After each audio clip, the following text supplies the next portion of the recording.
então eu vou enxergar bem para poder ajudar os outros. O primeiro cego é Aitofel. O segundo cego é Davi. O conselho que Aitofel dava naqueles dias era como resposta de Deus a uma consulta. Eu fico perguntando, e o texto continua dizendo, tal era o conselho de Aitofel, tanto para Davi como para Absalão. Eu pergunto, o que aconteceu com Davi? Um homem que via também. Um homem que consultava a Deus e Deus respondia. Um homem de intimidade com Deus que escrevia salmos maravilhosos, dizendo, o Senhor é meu pastor e nada me faltará. Tantos salmos.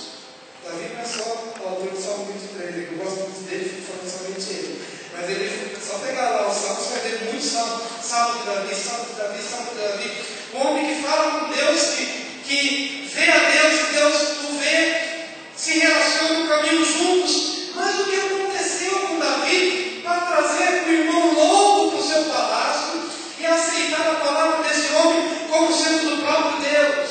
O que aconteceu com Davi? O que acontece comigo, queridos? O que pode acontecer com você? A que ponto nós podemos chegar na nossa vida? Quando a gente começa a comparar aqueles momentos de tanta intimidade com Deus, de falar com Ele, Deus falar por meio da palavra, falar do coração, mas às vezes a gente começa a se distanciar, como aconteceu com Davi. Depois daquele dia em que os reis saíram à guerra, e que Davi ficou ali, marcando bobeira no seu palácio real, e perdendo tempo olhando, Betseba se banhando, desejando aquela mulher, e chamando-a, e se relacionando sexualmente com ela, cometendo adultério, ela casada, ele também. E depois disso, mandando matar o marido dela. Então ele se torna um adúltero, um homicida.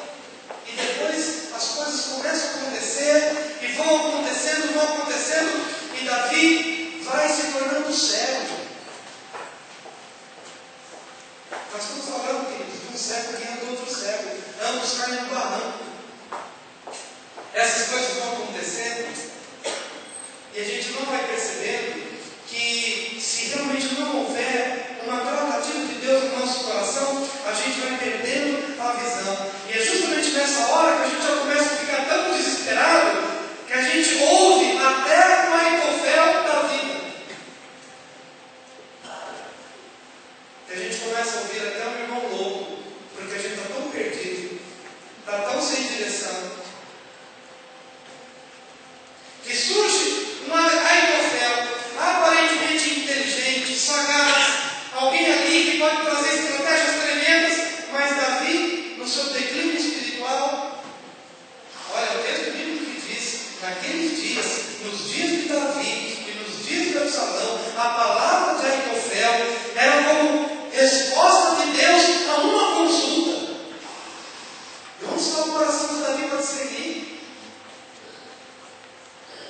Onde está o coração de Davi, aquele mesmo Davi que, quando cortou a orla do manto de Saul, ele sentiu o coração pesar, porque Deus falou com ele, não é para tocar no ungido do Senhor, e Davi se incomodou e pediu que os soldados tocassem em Saul. Por quê? Porque até aquele momento Davi era sensível à voz de Deus. Deus falava e Davi ouvia.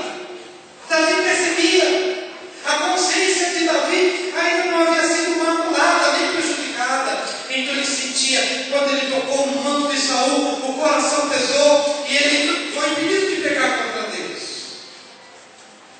Mas às vezes a gente vai se afastando e se apresenta um Aitofel, e a gente começa a ouvir a palavra desse Aitofel como sendo resposta do próprio Deus para a nossa vida. Eu sei que Deus vai levantar muitas pessoas para te abençoar, até porque nós precisamos uns dos outros. Mas, querido, há algo dentro de você que se chama discernimento. Que se você é homem de Deus e se você é mulher de Deus, você vai perceber quando é Aitofel que está falando e quando é Deus que está falando. Nunca substitua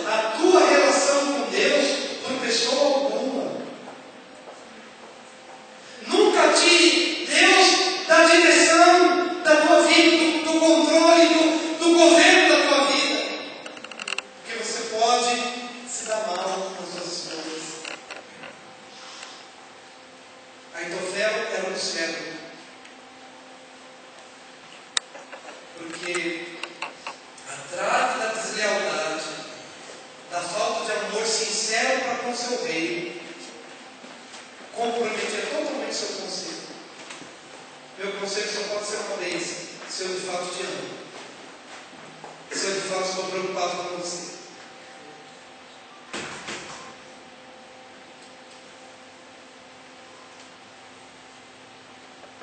Davi se torna cego a partir do momento que ele vai entrando num declínio espiritual e chama para estar ao lado dele alguém que é um irmão louco.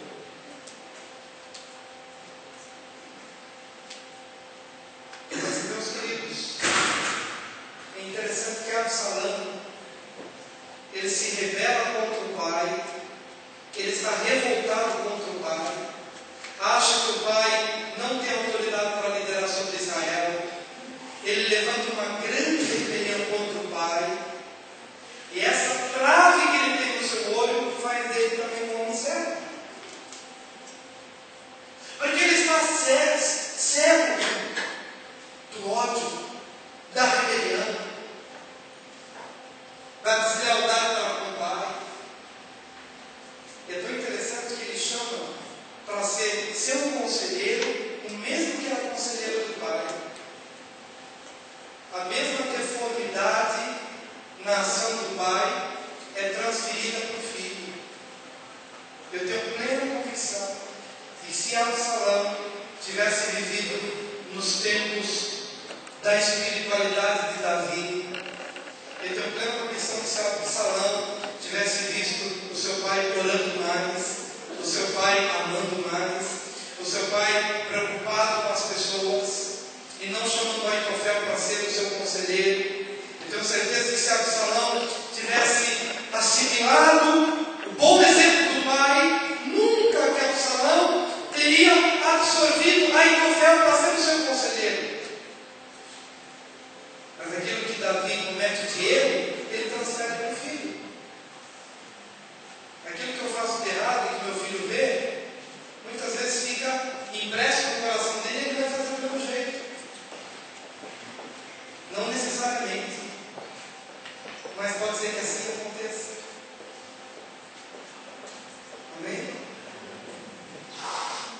Mas nessa hora, queridos, Absalão, ele reflete a sua cegueira, bem como todo mundo aqui está cego, e Absalão só cegueira por causa da sua rebelião, da sua revolta para com seu pai.